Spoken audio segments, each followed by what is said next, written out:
Hello, hello, hello. It is your boy, Mike. And we have our weekly Raptors podcast where I discussed your favorite team, the Toronto Raptors. Now, in discussing the Toronto Raptors, it's easy to say this and it's easy to talk about the fact that they're mad right now. And the reason why is because of the injuries. They just played the Detroit Pistons, and thank God, the heaven almighty, the skies above, they were able to beat the Detroit Pistons after losing six in a row against them. Do you know? I think it's like their stat is 12-3 since Dwayne Casey has left. Detroit is 12-3 against Toronto. Then losing six in a row currently with the that's crazy. That is a streak. That is something that how did we get here? And I think it's not like Detroit was good any of these seasons. They got Cade Cunningham at one point. You know, they were they were not a great team, but we kept losing to them. Stanley Johnson locked up Kawhi Leonard one game. So that's why I think we signed him. We signed him the following year because he locked up Kawhi. That this I honestly think is it's. I thought we were gonna lose the game. I didn't think we were gonna win at all. Raptor fans did not think we were gonna win at all. But it's just good to have. It's good to to get this win. Throughout the podcast, what I'm gonna chat about today is the injuries and how much it sucks. What we're gonna see more? Are we gonna see more Flynn, more Banton? Banton had his best game he's ever had as an NBA player, which congrats. And probably looking to this week, there's not really much to talk about because at the end of the day, it's not looking good. You know, I want to argue with myself and be like, should we tank? I don't know. Before I even talk about tanking, make sure you guys like, subscribe, and let's keep going. Let's keep talking about Raptors. Let's keep growing the committee of Raptor conversations about NBA conversations. The eye test podcast is coming. It's coming. I'm really still thinking about it. But the eye test podcast is me just kind of saying a bunch of shit, and why not? Which is like pretty much all the videos I make. I just say whatever I feel like saying. So, but yeah, that's the Raptors this week, or last week I should say. Had a solid win against Houston, very solid win. Then lost against OKC, lost against Indiana, and then won against Detroit. So, what week was that? 2-2. Right now, our record is 8-7. I like that. With the way the injuries are, with the way the injuries are looking, I'm actually just happy with what I see right now. I don't know what people expected. I know people wanted to be OKC, but I'm not sure if anyone knows. I'm not sure if anyone's aware of this. But Shea's playing like an all-star. Shea's playing like an all-NBA player. Shea should get traded to Toronto. Just saying. He should. I would hope for that. I want that. Personally would like to see that. What would I trade him for? Let's not discuss that right now. Because I think it would get some people mad. And I'm not trying to get people mad right now. The loss against Indiana did suck. I actually thought we were going to win that one. But we didn't. They just all of a sudden just started hitting a bunch of threes. The defense, I didn't plan on talking about defense, but I always kind of go on a tangent. Let me talk about the defense real quick. I like the Raptors defense. Like, I like it. Like, let's say 60% of the time. I like the Raptors defense. I like that they run around. They're trying to stop corner threes. Even though I believe that they have like the highest percentage against them on corner threes. But I like it. I like they're trying to get people off the 3-point line. They gang rebound the defensive side. Like I like that. Everything about the defense, 60%, or actually 70%. I'll go even higher. 70% of the time, I do like it. What I hate is if we do it against teams who can shoot the three. Why are we leaving them open? A team like Indiana, can we play more man? Can we play more switch? Can we play more zone? No, don't play zone because zone is actually that's what beats the zone is a 3 point. But I wish we could do different things. Like I don't want to play this type of defense against Boston. That's not a team I want to have this defense against. I don't like this defense against Boston. I don't want Jason Tatum to be open for three. I don't want Jaylen Brown because someone's gonna be open. Brogdon, White, Grant, Williams. Like he hit like what 7 threes to make it to the finals. Like this has happened before. I don't want to see that. Like I don't want to see these things. And I feel like if the way we're always gonna leave a corner 3 point shot open because we're switching and running around everywhere like maniacs, blah blah blah. Nick Nurse defense, go crazy. Have the line so you can potentially block a shot. In most cases, you don't block the shot. You don't block the corner three. The NBA players are too good and equipped to not have a fast release. If they don't, then of course it'll get blocked.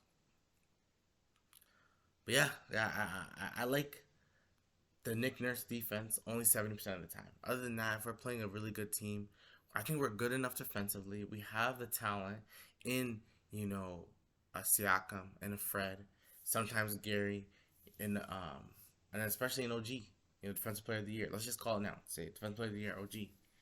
We have the guys. So to me, it's like we don't have to be maniacs. Defensively, we do not need to be maniacs. We can be good. We don't need to be maniacs. So I would hope that would change a little bit. Because damn, I don't want to see too much of that shit. I'm not going to lie. I do not want to see too much of that shit. But let's talk about the main topic. The main topic of the week. The reason why this podcast may not last long. The injuries. The injuries. Right now, first of all, Otto Porter left the game last night. I think mainly because he's older. He's older. That's why he left. Okay, if it was playoff time, I think he'd been back. I think with a lot of things like playoff time, I think Fred is playing. I think Gary's definitely playing. I even think Pascal may force it. If it's playoff time, it's the beginning of the season. You rest it out. That's what it's for. I also think Fred is, though he's out for his, I think it's his back. I think a lot of it has to do with the fact that it's the beginning of the season. You don't need to peak now. You peak at the end. Everyone knows. You just maintain now, and you peak at the end. Some teams go full force, which it makes sense. You have something to prove, like teams like Boston, Milwaukee. You want to show everyone how good you are, and some teams are just too good not to be first, like a Boston and Milwaukee. Some are just too good. They're deep. When Milwaukee has Javon Carter scoring 30 points a game, at one point, he scored one time, but that's good quality to have. Now he's scoring more. I believe the last game he had 20 points. So these things happen. Can't do much about that. So, like I said, Otto was out for just yesterday. Gary's out. Fred is out. And then Precious, the biggest one for the week. We already know that Pascal's out. He's going to be out for, probably have another week for that.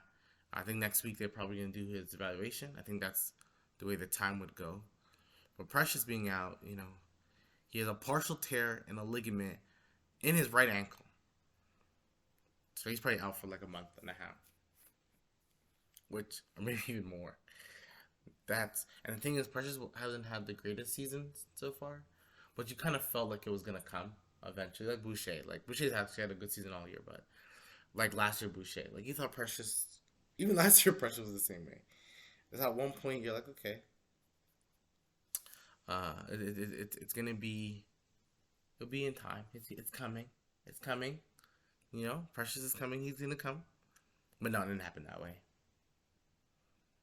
Precious being out sucks. It hurts the depth a little bit.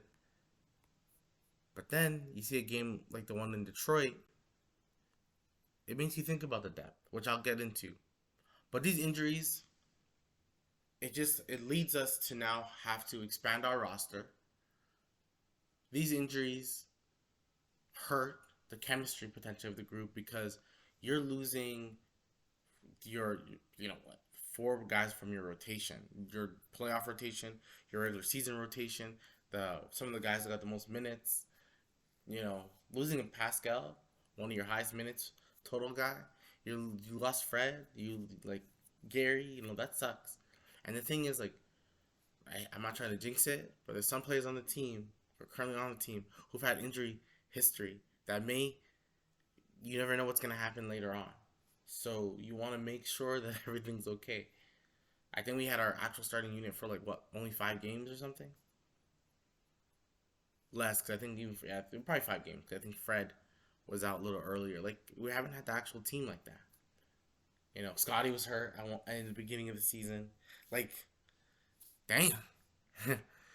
Like we don't have our guys right now. But what I think it does, like it did last game, you know, Banton started against Detroit, which was a good win. Banton scored 27 points, like 5 of 4, 3 steals, you know, had a complete game overall. Good job to Banton. Very good job to Banton. It's good because then he became a little bit more of a scorer. Because OG's, when we have a lineup like this, OG's our number one option, right? And you can rely on cutting and movement through Thad Young and stuff like that. But a lot of it's like you get OG or Scotty to play one on one, or you're gonna have to get Banton to go one on one, or Flynn to go one on one, because that's what you're gonna need. You know, you don't want to see Boucher go one on one because it's not that he's not good. He he can't dribble the ball like that. You know, he's okay, but he's not like that. You know, but Boucher's role increases. Like I said, Flynn's role increases. We've seen more minutes from I was gonna say Bo Cruz, Wancho. Wancho played more, so things like that are gonna increase the team. Like now the team's depth. Like Wancho started the second half. I thought maybe they would have put a Birch in or whatever. I want to still see Ken Birch play because I feel like every time I see Birch, I feel like he's doing good things. Kloko played 17 minutes. I think he's doing it now. I think eventually they're gonna start. They're gonna set him back to the 905. I think he wanted to get him more reps. Um, I know probably they don't have the opportunity because Pascal's out. You know, Fred and Gary, but I think that's and Precious, of course. So you need to kind of keep a certain amount of bigs on your roster. I think this is the type of what's happening now. It always to me shows the importance of Thad Young. I've always said it. I continuously say it. Thad Young is an important bench piece. He makes this team better. Just him, he probably has so much, hockey assist. He has so much organization. Like he brings organization to the team. The reason why they didn't start Coloco and they started Otto and Thad is for veteran leadership and the ability to organize the team. And that's what they do. That's what Thad does. You know? So I think what losing a Gary, a Fred, a Siakam, a Precious, when these guys do come back, I know Nick Nurse kind of sticks to his like 9-man rotation. Because I feel like let's I think we all love the bench mob days. Let's go 11 deep if we have to. You have the 5 guys and Gary, Fred, OG, Scotty, Pascal. That's the first 5, okay? Then you got Precious, Thad, and Boucher. That's the next. I think you got to play Batten. Got to play Batten. If you're talking to me seriously, I think you got to play Flynn as well. Then you got Otto Porter. Like that's 11 guys, right? To me, that should get minutes. Even if Flynn gets 9 minutes, I think everyone should get some quality minutes. Fred doesn't have to play 40 minutes a game. He can play 30. It's not playoff time yet. When the playoff rotation comes, then yeah, you cut it down to like 9, right? You cut it down to 9. You see who your matchup is. You cut it down to probably 9. But I think Malachi Flynn, like it's crazy, right? Because we always say like, oh, give Flynn more minutes, give Batten more minutes. Let's see what they can do. I think they showed you a little bit what they can do. When there's no one behind them that's gonna take like minutes from them, which it sucks because like when Fred comes back, it's gonna feel that way. Like okay, we only have like 10 minutes to do something. We have to get into rhythm really quickly. Like things like that happen. But I think when you have like when you just get the experience now, when a Fred is in, then we can see how deep this team can really be. Because Delonte Banton, to do a quick little speech on him, his 3 point shot is looking better this year. He likes that little. He has a section that he likes, because when he's shooting it from there, you know, it's not the corner three, not on top of the key, you know, it's right on that side, that left or right side of that 3 point line. Like he likes that. That's his shot. It's pretty good, and he's been hitting it more frequently. Malachi Flynn, when he drives to the basket, it may look scary sometimes, but he has the ability to basically throw that ball up in the sky, and it can come right down and go in. Really good, really good. His 3 point shot is good. I think his 3 point shot has always looked very better to me. Even when he misses, I'm like, you know what? Flynn's shot still looks nice. Once again, eye test. You can see it. Flynn's shot is very nice. It comes down to just the fact that ultimately, the way I see it, it's just about getting the minutes and getting the confidence. I think this next stretch, because maybe Fred's not going to play in Miami. I think Gary probably will show up in Miami. But this is where I want to see, like, just I want to see Banton and Flynn do whatever they need to do. Make it hard on Nick. I think one of the things with the Raptors is a lot of people say they're not a deep team, and it's like I keep saying it as a Raptor fan. They're probably not deep, right? In the sense of like, oh, if all these guys can get, but no, maybe not deep in that sense, but they are deep to me, and I think deep to a lot of Raptor fans. And I think the reason why a lot of us think they're deep is because we want to see these guys get minutes. We want to see a Malachi get 15 minutes a game, a Banton get 15 minutes a game. Many of us, including myself, want to see Justin Champagnie one day get minutes. Jeff Downton Jr. had a really good game. He pretty much closed out the game with the Raptors, like pseudo starters yesterday, and Dyson played pretty well. Since he looks like he gets lost defensively, I think he's okay defensively, but I don't know, something about his defensive game seems kind of wonky to me. You know, Christian Koloko, I never had any expectations of him. I think this year he's got some minutes. He makes some minutes later on in the season again, but I think we have what we have. I think Birch has looked way more healthier. I personally would like to see Birch play more.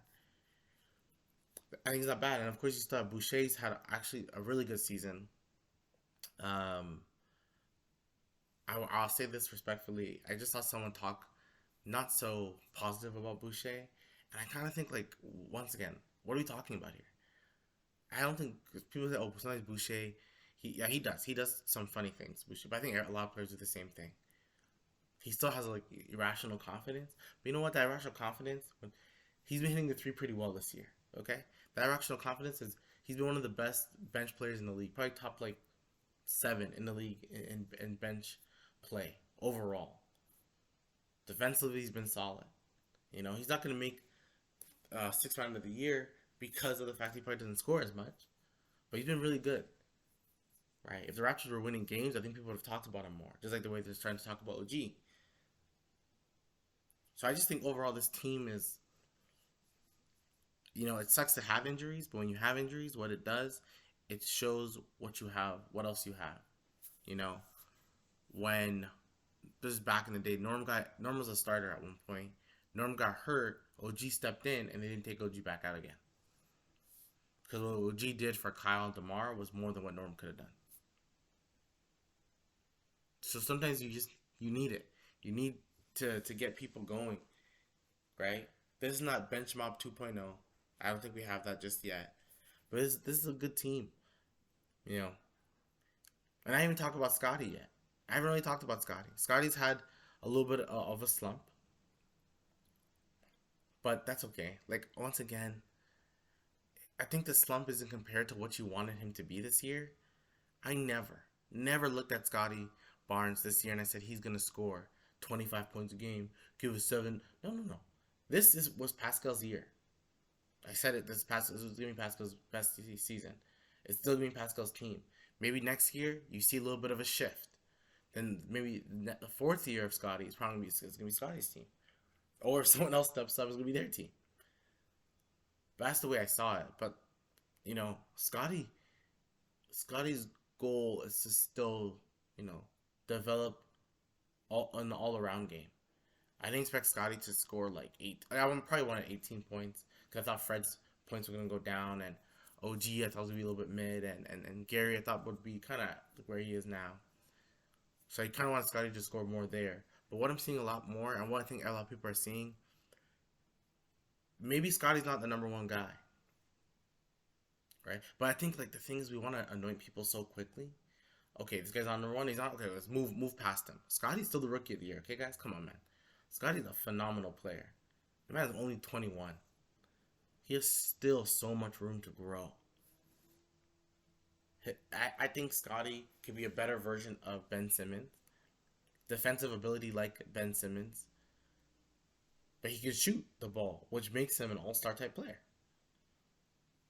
Scotty can average a triple-double.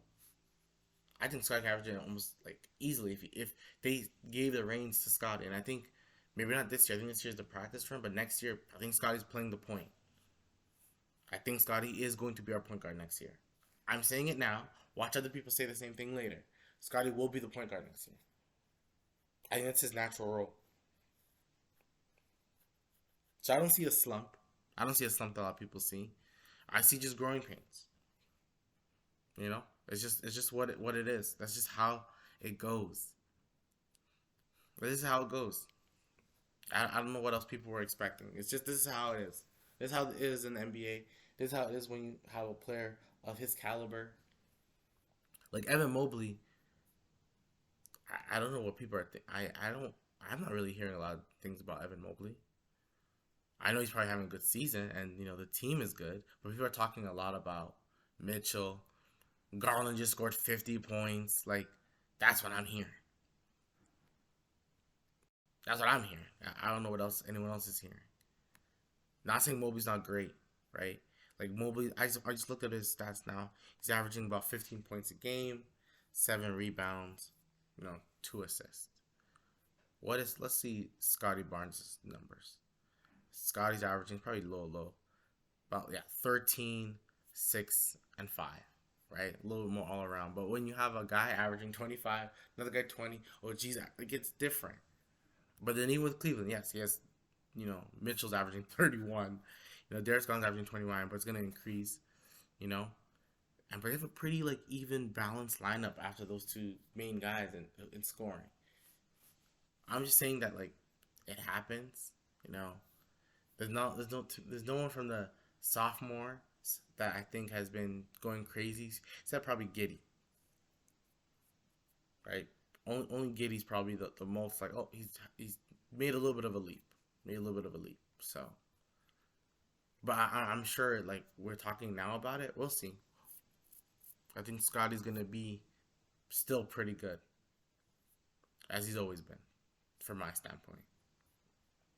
This week, the Raptors, their next game is against Miami, who people doubted Miami, and I think that was their fault. I never doubted Miami. They're people are like, oh, I think Miami's going to be washed. Once Jimmy Butler said we're going to make it to the finals and win the championship, they've been pretty good, Then they face Atlanta, and then they have 5 days off. They don't play again until Wednesday, which is okay, schedule gods. And after Wednesday, they don't play again against Saturday. So they have a lot more rest. So after Miami, they face Atlanta. I hate Atlanta. I don't know what it is. I don't hate Atlanta. I don't hate any team, but it's just no. I'm okay. So I think they'll probably lose against Miami. Jimmy's playing well. Bam has to be better. I know he scored 30 recently, but Bam has to be better. I believe we'll lose to Miami. I think we'll beat Atlanta. So that's I guess you can say in the week we 2-1 against Detroit, but just for those 2 games we 1-1. If we win both games, that'd be great. But I think the only chance we have of beating both teams is if Fred comes and Gary's back to being Gary, and so unless those 2 things happen, I'm not too sure. I'm not sure if we're gonna win those games. I think the thing, like I said, when you're doing this crazy defense and then you have to go against,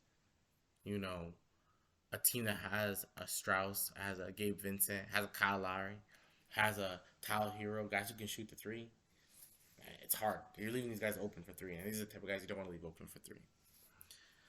But yeah, that's this week. I may do another podcast this week just about NBA or do some videos about NBA. We'll see. Make sure you guys comment below, subscribe. This is Raptors Weekly so far, and I'll talk to you guys soon. Peace.